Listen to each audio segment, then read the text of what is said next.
所以我的意思是不是说客家人就是畲族？啊，我再讲一次，就是山上的所谓的畲族或是其他的这些原住民族，跟山下不同程度汉化的人或是纯汉人，他们因为不堪平地的各种的生活的压迫，逃亡、逃税、逃逸，也跑到山上来。这些人最后生活在一起，慢慢的混化、同化，那形成了后来的人所谓的客家人。那继续要讲，就是说为什么他变成叫客家人明帝国的晚期就实施海禁，因为海盗很多。到了康熙接收了明帝国之后，因为郑成功还在台湾，常常去攻打中国沿海，所以他继续实施海禁，而且彻底到什么地步？沿海30里的房子全部拆掉，往内陆推。往内陆一推呢，就会产生一些聚落的连锁反应。我这个往外推了，然后这个太急了，有人往内推了，就造成连锁反应。后来因为灭亡了这个郑成功的王朝之后，就开始开禁。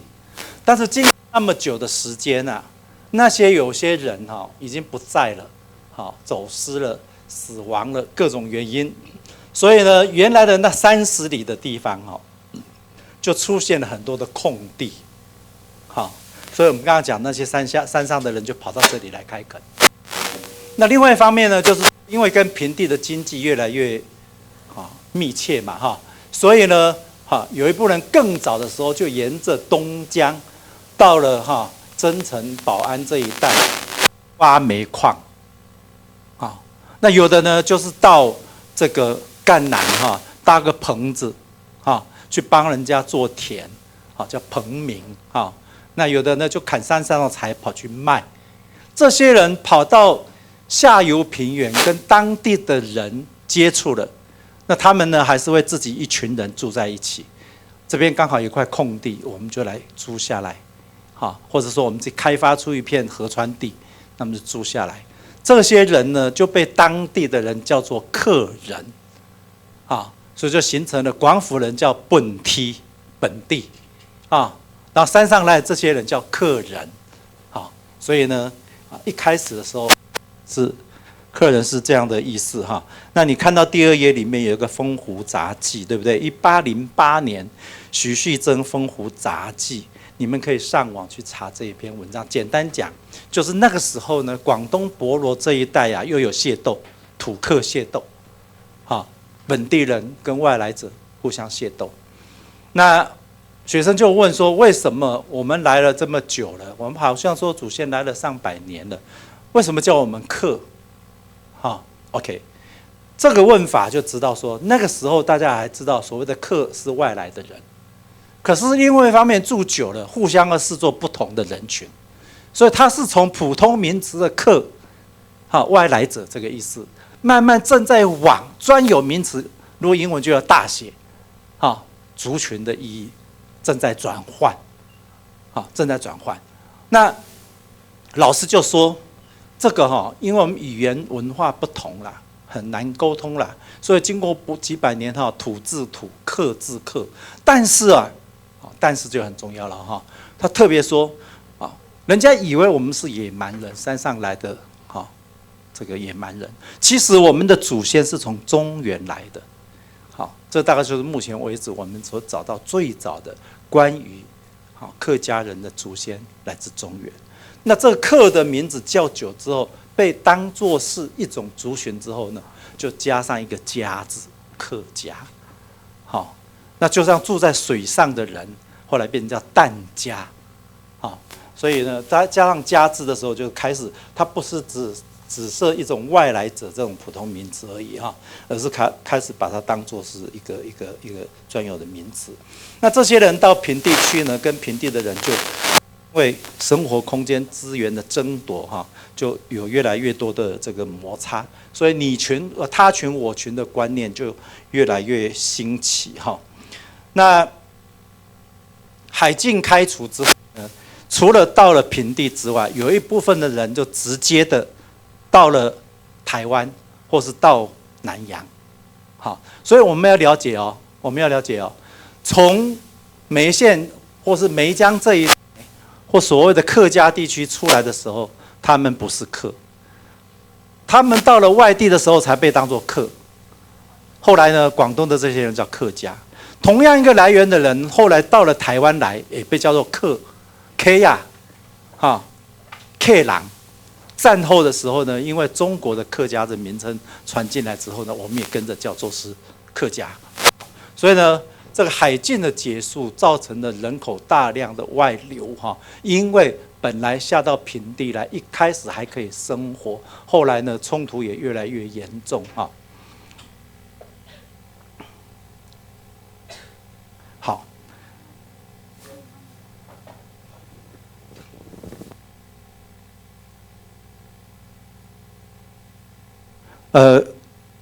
后来海禁渐开之后啊，中国人还是有一种保守，他们总是感觉海上来的这些不知道哪里来的人好像不太安全常常会成为海盗，所以他为了要管理这个海上贸易的秩序其实明朝的时候已经给葡萄牙人一块地方是澳门，说你就待在这里就好了那你就是从西方运来的东西，东南亚运来的东西，你就放在这里，然后再运到别的地方去卖。那后来英国人来了那英国人这个就要求那个能够给他一块地方打了好几次以后就说好吧，那我广州城外有一块地方让你们当作是一个据点，非常拥挤，所谓的广州13就是这些外国人的贸易商的洋行在这个地方。但是他们发现中国不太买外国的东西，没有很大的需求，因为中国很大嘛，它内部循环就是北方跟南方东西不一样就可以互相交换了，东边西边山上山下不一样东西都可以交换嘛，所以发现说好像到中国来我们就是一直拿白银来买东西，没有钱赚回来，你知道吗？所以他后来怎么处理呢？就从印度种鸦片，东印度公司那时候总部是在印度，他就从印度把鸦片卖到中国来。其实不止卖到中国啦，全世界也都去卖啦，连英国人自己也吃啦。但是呢，因为他们在中国流出的白银太多了，所以呢，他们就透过鸦片作为它的主力的市场，在中国把白银能够换取回来，这样子呢，它才有更多本去进行全球循环的其他的这个贸易那所以呢，这就后来呢就打仗啦因为中国觉得这个让人民那个身体越来越弱会亡国那打起来之后呢，就打输啦清国打输了。就五口通商，对不对？五口通商。好，刚才讲，原来只有在广州贸易，广州在珠江口，珠江往北直接上是北江，上到南雄、韶州客家地区，往西江到广西地区也有客家移到那边去，往东江上游一直上到这个梅江流域。也是所谓的客家地区，这些原来在山上因为南北的贸易，整个长江流域，甚至华北的货物跟着大运河运到江南之后，沿着长江往上游，再走赣江或者是湘江，湘江是湖南的嘛往上游。翻过山，有的就到广西；翻过山，有的就到广东；翻过山，有的就到福建。到福建的呢，就沿着韩江出口，韩江出口一边潮州一边漳州，所以以前这里都是做生意很好的地方。好，那这些人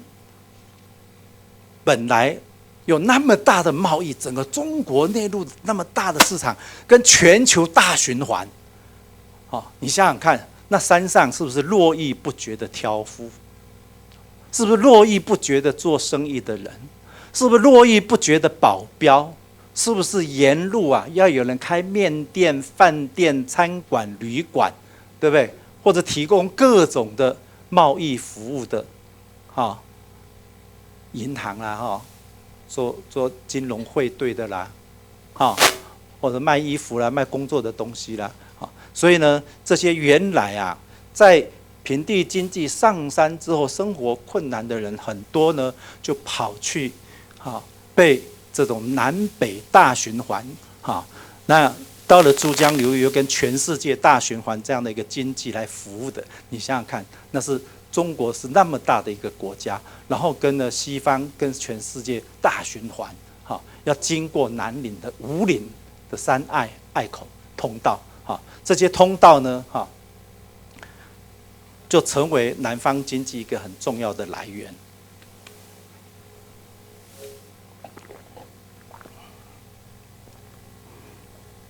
五口通商，那我们现在看到这个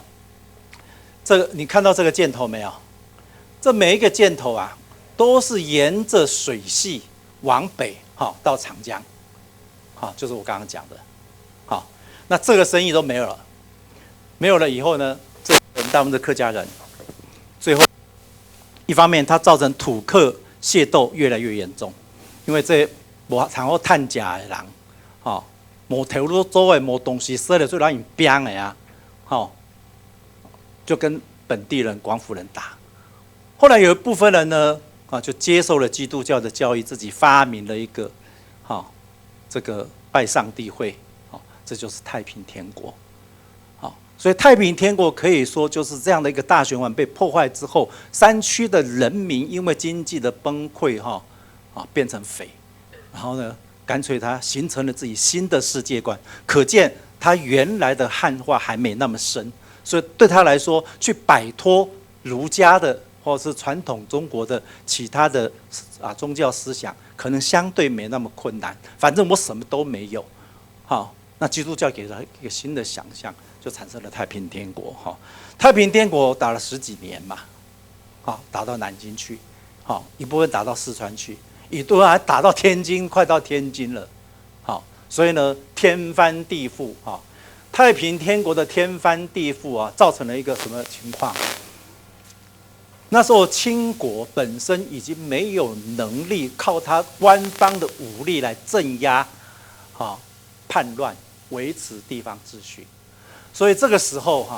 因为他自己长久太平，他的绿营部队八旗部队都已经不能作战了，所以他后来靠的就是南方这些宗族化的社会，他们有自己的团练，也就是保护自己部落的民兵。所以这个时候呢，政府就请曾国藩，说曾国藩号召湖南的各地的士绅，我们把我们团练组织起来，来对抗太平天国。他不但在湖南对抗，还跟着太平天国到湖北、到安徽、到浙江、到江西，到南京，到江苏，所以这一场大战争呢，造成又有淮军各地的士绅领导的地方民间武力，成为中国各地控制秩序的主要的力量。朝廷被架空了，所以呢，就形成了中国的地方主义。这个地方主义就后来就变成什么？后来就变成建立民国之后地方割据的一个基础。所以我们不是说北伐吗？有很多军阀吗？事实上就是每一个地方已经本来在太平天国之后，就形成了某一种脱离中央的强控管，有相当的自治。大家知道那个东南自保运动嘛？八国联军来了，皇帝都逃了。张之洞说：“我们东南各省来跟英国人签一个约，我们中立。皇帝老子都被他打死了，你们这些臣子乱臣贼子说你中立，怎么不来秦王呢？所以你就从东南自保运动带动的中国各地省级的士绅推动的这个工作，已经看到中国的省级的地方化或者县级的地方化、地方主义的形成，决定了后来民国成立的这个过程，是由各省纷纷的宣布独立，最后呢，各省在好，以类似联邦的方式共同讨论来成立民国。但是呢，掌控清代军力的这个袁世凯最后呢还是接管了中华民国。这个时候我们知道那因为太平天国造成了中国的解体，产生了中华民国。清国的解体产生了中华民国，这是中华民国最早的国旗。后来呢，中华民国变成是袁世凯还有张勋复辟，根本没有民国之实。所以孙中山当总统没当成，他跑到广东去成立了一个军政府，他说要护法。所以呢，他在南方呢就弄了青天白日旗，后来呢再加上了满地红变成国旗，这就是中华革命党，或者说他们说是护法运动。护法运动就团结了长江南岸的这一带各省的军阀一起，那主要当然是靠苏联在背后支持啦，给他武器，给他钱，他才有办法北伐成功。那好，孙中山是不是客家人，这是另外一回事，因为有人说是，有人说不是，我们就不在这里谈。但是孙中山要在广州站立脚跟，首先碰到的是广州本地的地头蛇陈炯明。陈炯明有人说他是海丰的客家，但是海丰人不一定是客家，我也姑且不管。但是当孙中山要跟陈炯明这股实力对抗的时候，他就大量援引了粤北的客家跟粤东的客家这些将领。所以呢，他曾经有个东征运动，打到美洲，甚至打到福建，那去把他的基地建立下来。因为这样的关系，这些客家人的支持之下，当然还有其他的广西各地的人都有，但是你可以说南方军政府里面，可能客家的力量占了快要一半，所以这个护法运动就是中华民国的重建很重要的一股力量，是这些客家人。那些流离失所，习于打斗的这些人，所以要造反他就来了。那再来呢，南岭山区当然非常的穷困，尤其是呢，湘南、赣南这一带的农民，简直生活不下去了。那个时候共产党正在中国发展，所以呢，他们建立了按照苏联的概念叫苏维埃，建立了一个中华苏维埃共和国，在江西瑞金，这附近都是讲客语的人群，所以呢，你看这些人又搞了一个国家了，那就是第一个结合社会主义全球社会主义潮流成立的一个苏维埃共和国。虽然它主要是毛泽东在带领啦，但是它的基地为什么能够在这边成功？我相信当然跟当地的经济社会的情况都是有关系的。好，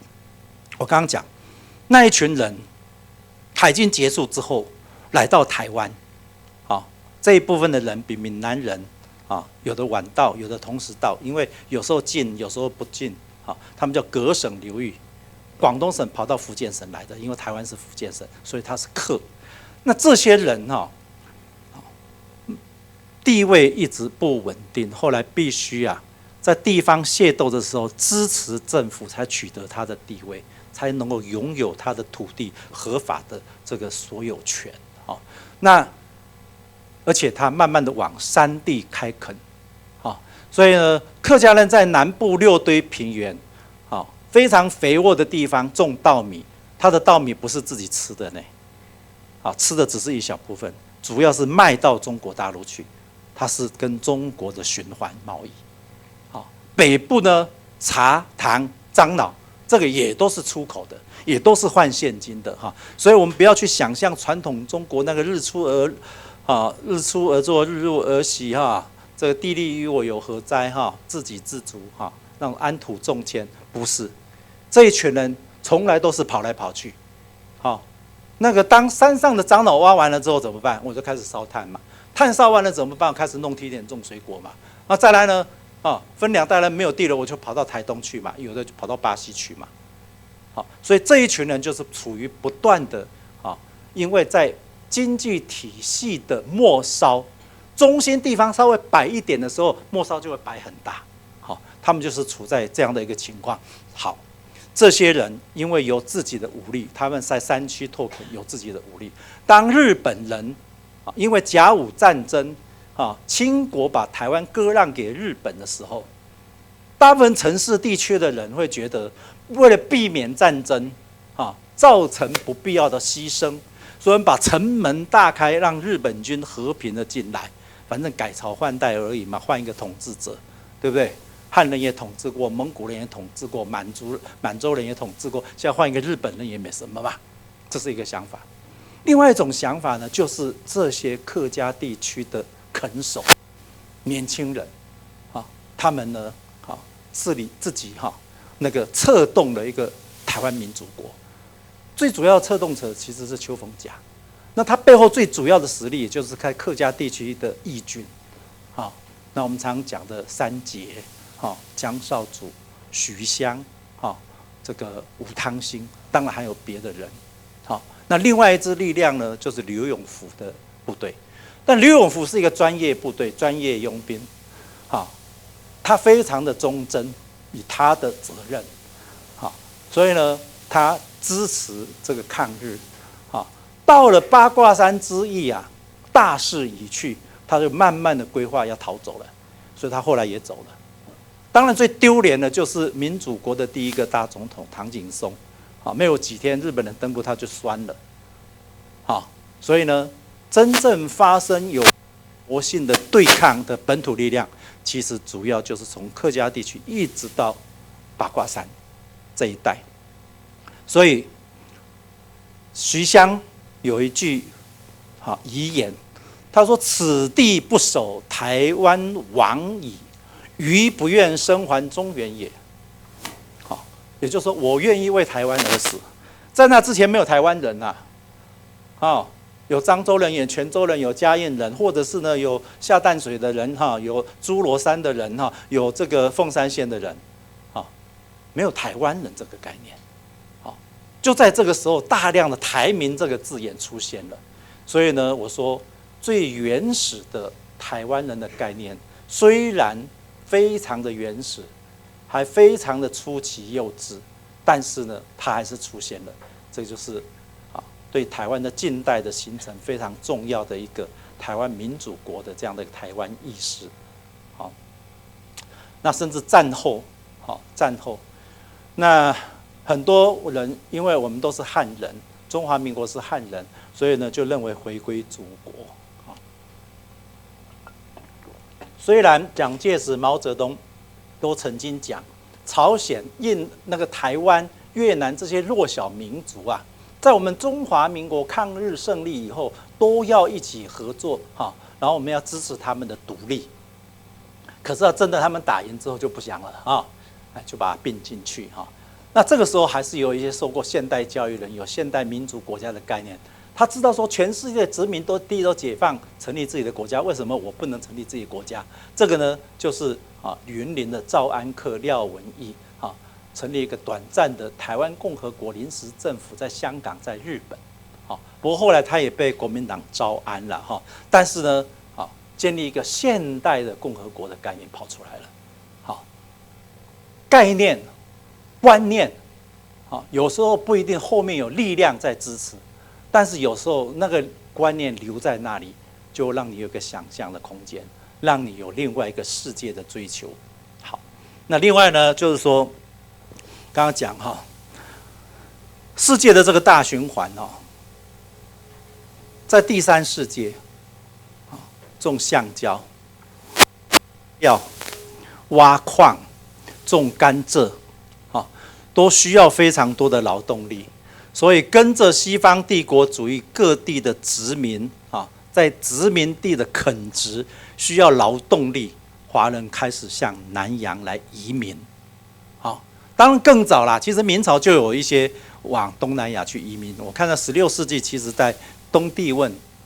就有不少客家人了但是主要还是19世纪那18世纪当然也来了一些，找到了后来就变成是土生，就是变成是马来化的华人，后来的人就被他们叫新客，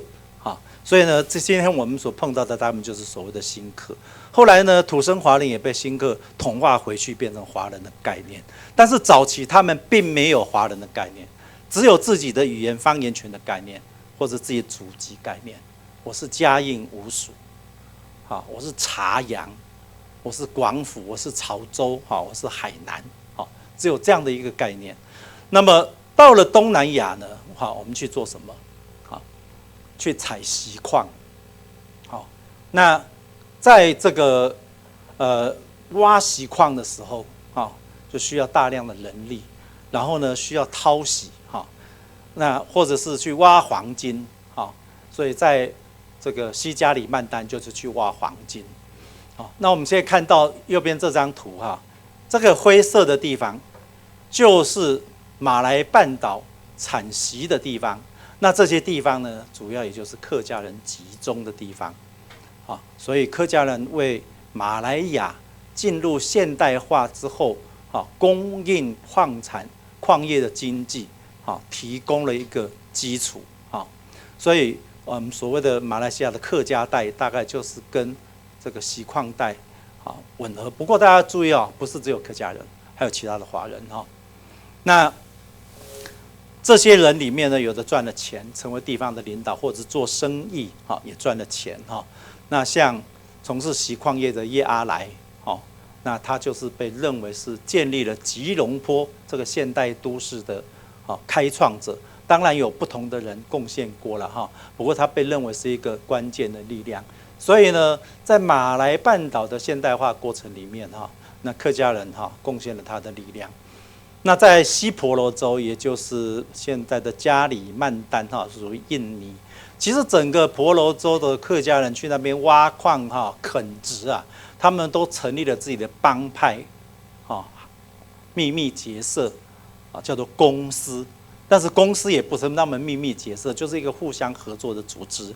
可是因为在那个地方的特殊的政治情境，他们慢慢的自治的能力越来越高。当地的苏丹对他们的统治能力越来越低，苏丹底下的保护国跟他们是平起平坐，所以他们名义上遵从苏丹，实际上他们是实质独立那有人在讲说，这个呢就是一个共和国，比美国这个共和国还要早成立，那但是也有人说，它只不过是结社自治而已但是呢，我从这个太平的这个罗芳伯共和国，他们后来有在荷兰人进来之后，他们整理了一个年表，年表里面它有看年表里面它有一段话就是罗芳伯记鳄鱼鳄鱼害死人我们看到他讲方也遨游南国，执掌于斯，出入往来，类皆赤子。谁能讲人民是赤子？国王嘛，皇帝嘛，来。然闻之，乐民之乐者，必当忧民之忧；食民之食者，必当事民之事。所以呢，他就是以国家人民的观点来看待他这个组织。知我昆镇总长所辖，明年以来恶类不安息谈。然后呢，他说下民之命应忠于天，否则亦当受忠于国法。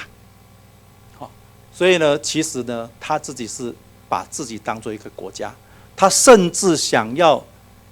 跟清朝谈说，我来进贡，你来保护我，我成为你的藩属国、进贡国、朝贡国，就像越南一样。好，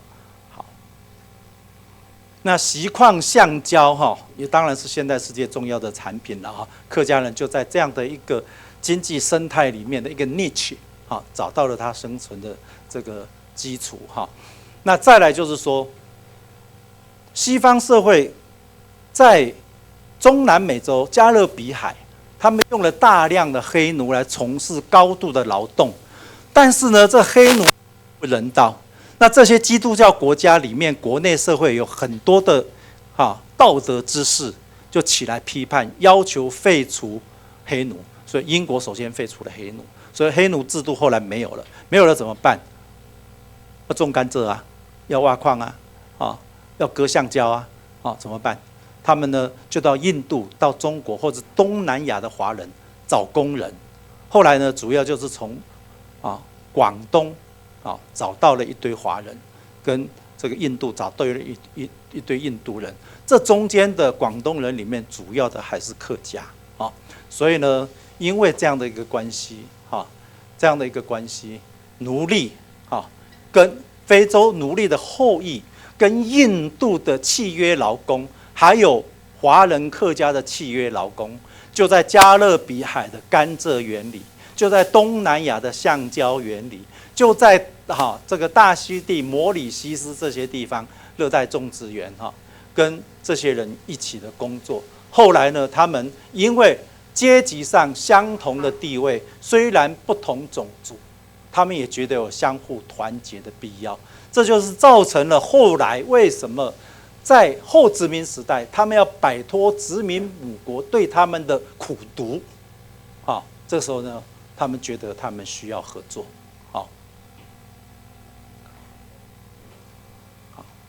那一次大战之后，美国提出了民族自决的原则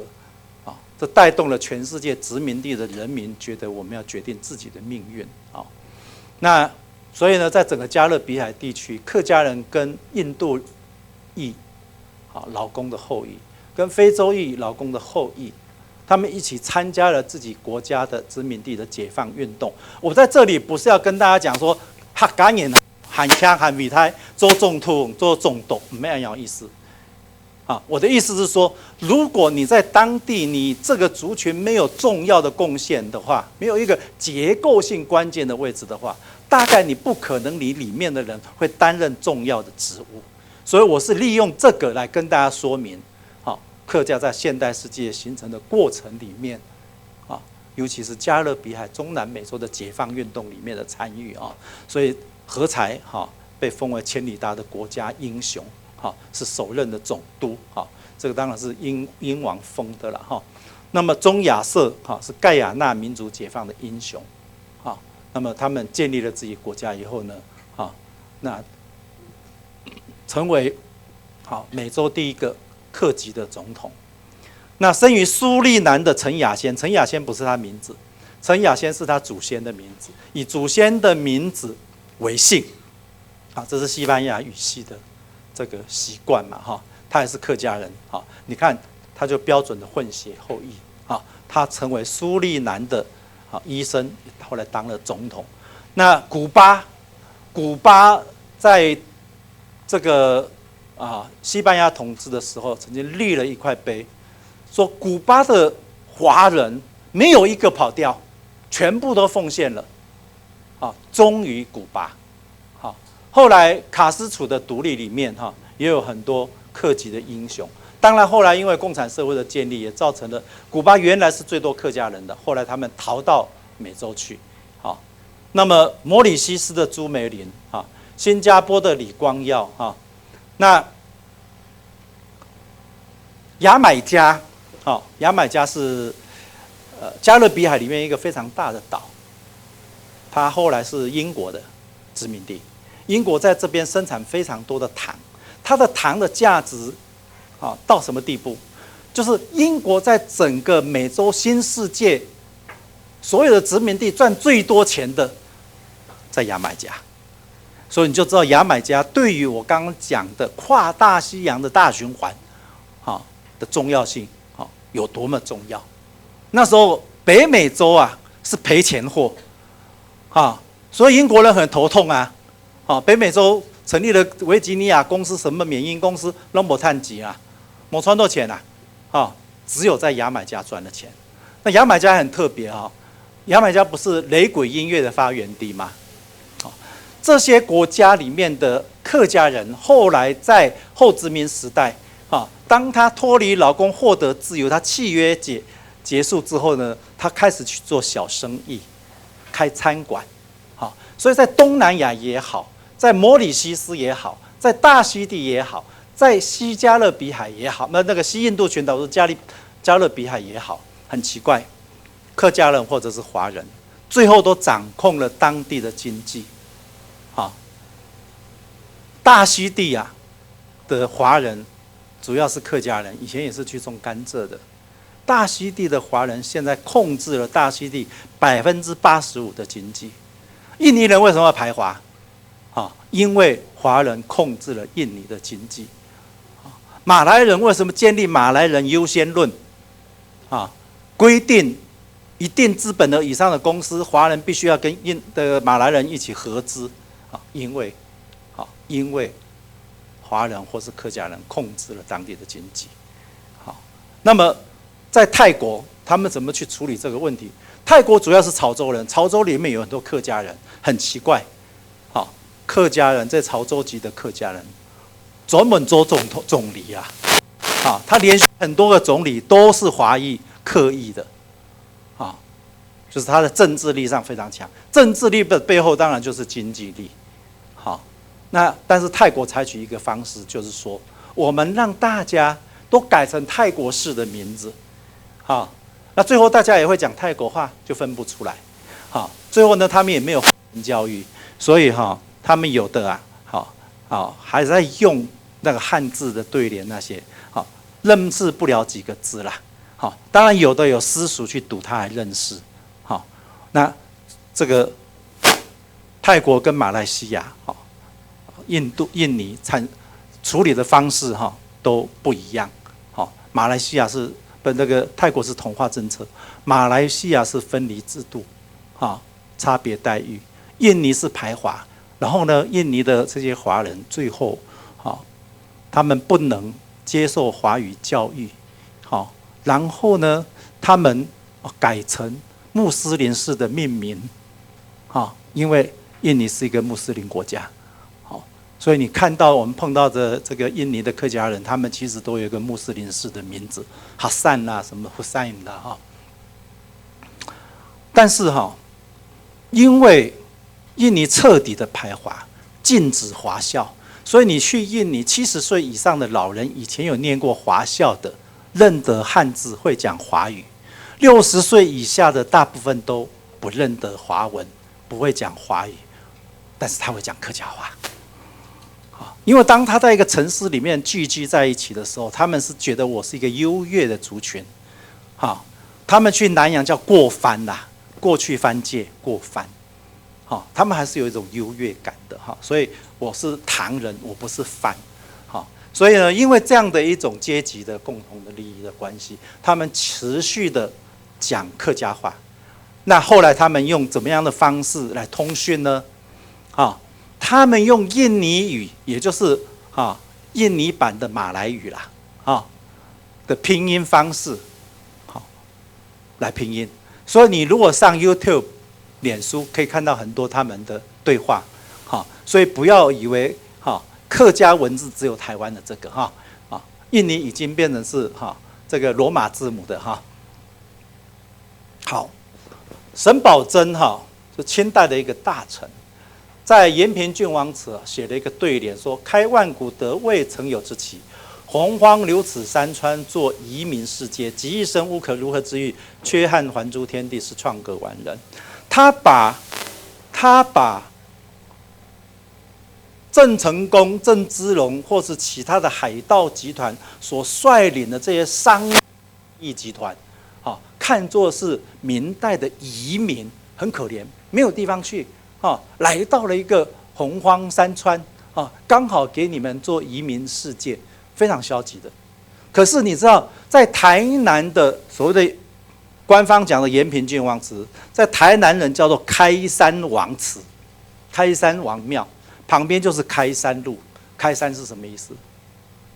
开山是什么意思？我不是乌卢之河，只好逃到这里来。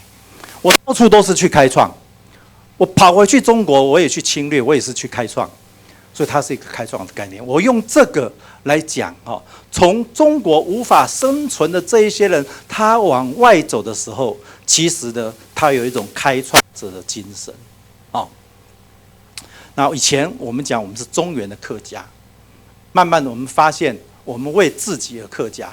不用跟中原有关系。我作为客家，我有我的认同，就有我的尊严，不管我的祖是谁，少数民族也好，中原贵族也好，我就是客家。再来，我慢慢的发现，其实这样的一个命运，我们的现代经历过，然后到了全世界去，这是一个连续的过程，是一个连续的过程。如果你不去看国界的话，这一群南岭山区的人，沿着溪流往平地走，然后呢，走到海口的时候就出海去了，所以南岭山区的这个讲今天我们所谓的客语的这个民族，在现代世界形成的时候呢，它像水银泻地散到世界各个国家，在不同的生态气味里，这个是用孔夫里一个很重要的汉学家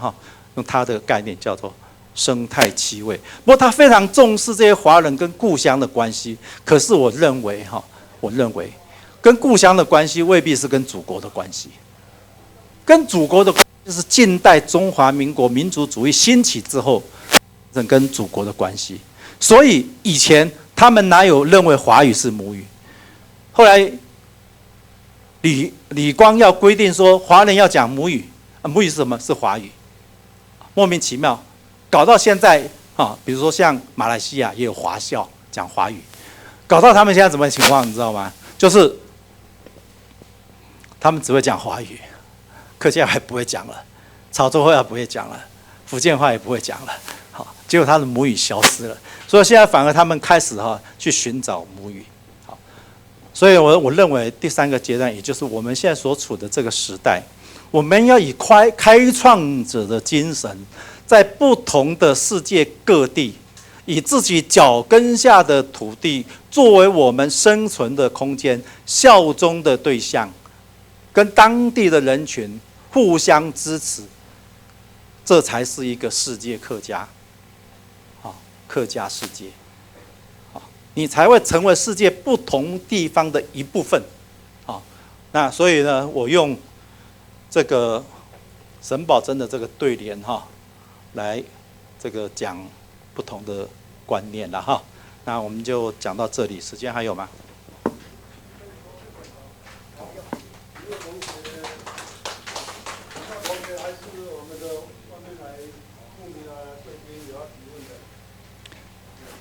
你肚子饿了福义轩的福义轩的你们看到了等一下来抢福义轩的好，这里面有没有所谓的客家人？有吗？总有一个吧。好，小朋友呢？其实也不应该叫你们小朋友的。我看那个英国人他从国中开始老师就叫学生Mr. 他就尊称 Mr. 从小把你当大人，你才会成为大人所以以后我叫你们某某小姐、某某先生，这样好不好？好，那没有要问的吗？这样子写心得有办法写吗？周等吗？好，100字对不对？你他规定的他如果没有写出300，你们认账，好，那本炫老师有没有要补充什么？跟他们讲。那个我在课堂上，那个杨老师提到一些专有名词，担心你们不那么了解，我就用 LINE 传出去方便你们复习跟理解那杨老师的这个讲法，你们在网络上找不到，除了他的文章上找不到，就是说，他前年在2023年在全球客家文化会议的主题演讲里面，他讲他的这个想法，然后今天再把它扩充，他去年也写了一篇文章，所以你之前看到的，客家人怎么到全世界那样当了总统什么，然后老一辈的或是传统讲法就说，我们客家人好厉害，有当总统什么，可是他不会告诉你说，为什么这客家人会跑到各地去。那今天最主要是这个讲法，就是用大航海时代，的这个观念。那相对上来讲，客家是很有冒险性格的，不是传统上认为，很保守啊怎么样，住在山里面。所以从山里面，然后河流，然后再接到大海出去的，这是一个冒险的旅程，跑到全世界去。好，这个讲法是，你在网络上看到的都是很传统的讲法，所以跟网络上看到的不一样哦。所以你再去看网络上讲法，所以先不要看在网络上的讲法因为你会混淆。先把今天的弄懂今天还没弄懂，你就去网络上找一些那些什么什么的资料你会搞糊涂所以当你在写心得的时候，先不要急着去网络上找那些资料，你会被搞混了。你先把今天的弄清楚或是你有不懂来找我讨论可以，或是你就仔细读那个杨祖伟杨老师的文章一遍读不懂，两遍三遍把它读懂不要说读不懂然后就去找网络，你会搞糊涂真的所以就是功夫，人家说先把一种功夫学好，你也不要一种功夫没杂的学很多种功夫那你这样就会怎么样？那个经脉会错乱，会走火入魔。一学一种功夫，把今天的先弄懂，这样对。而且这个讲法就是把整个我们现在所谓的全球化世界体系就是这个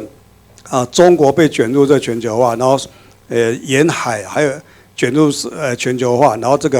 个世界体系，然后这个山里面的人群也被卷入全球化的世界体系这样一个角度来看这个所以全球化不是我们一般所讲的就麦当劳、星巴克，它是一个这样一个过程所以客家人才会跑到全世界各地不是没事干，全世界各地，然后没事干就当了总统这是我的补充。谢谢。因为我讲的其实有点非典型。那么我去年演讲的那个演讲稿，同事帮我整理之后，我也稍微要修润一下不过没有很仔细，因为只是一个演讲稿的记录。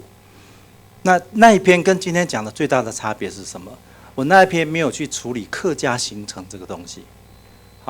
那我今天经过1年多以后，我有新的想法。所以我这1年多读书的心得就是，我认为，所谓的客家形成，也是近代化现象的全球化现象其中的一环。其中介就是货币化，对于山区经济的冲击，对于生活方式的这个冲击。当然，我们不要说好像只有民中业以后才这个样子，在那之前本来就一直在接触了，只是白银进来之后呢，更大的力量冲撞了山区。所以货币的流通呢，带动了我们整个生活方式的改变，所以呢，加速了客家人被编入所谓的中华民族或是汉民族的这个秩序里面。所以你可以看到，越往后山区设的县越多，越往后山区的人有族谱的越多，山区的人有祠堂的人越多，开始取良民法民，最后又回到汉民。所以呢，他从良民法民的时代慢慢过渡到后来恢复到的汉民的时候，你大概就知道说，这个民族已经完成了它的汉化。那当然有很多其他的理论，比如说罗香林他就发明了一个说客家民系。因为客家不能是民族因为只有中华民族才是民族然后客家又是汉族中的精英所以呢，他就发明了一个叫系。他还是跟徐旭珍同样的讲法，就从中原来的。所以呢，他们是往很古代去抓。那我是以实际上这边人群的互动的过程，还有它经济社会的变迁这个过程来看我大概可以把它断在民中叶前后货币化。尤其是到那个美洲的货币跑进来，然后就龙开进一编法，所有这些东西加起来带来了天翻地覆的改变。其实连汉人社会都带来很大的冲击。明朝有很多的民乱跟货币的贬值或升值有很大的关系。银贵则钱贱，铜钱就变贱了。银多了，铜钱就值钱了。所以政府要一直去搞这个货币发行的问题，好，这个都是明代以后哈，我们可以看到中国呢，它整个的经济的发展已经越来越接近现代国家面临的那些经济循环的问题。好，谢谢。安志 C， 有没有讲到的？好，这个同学留下来这个。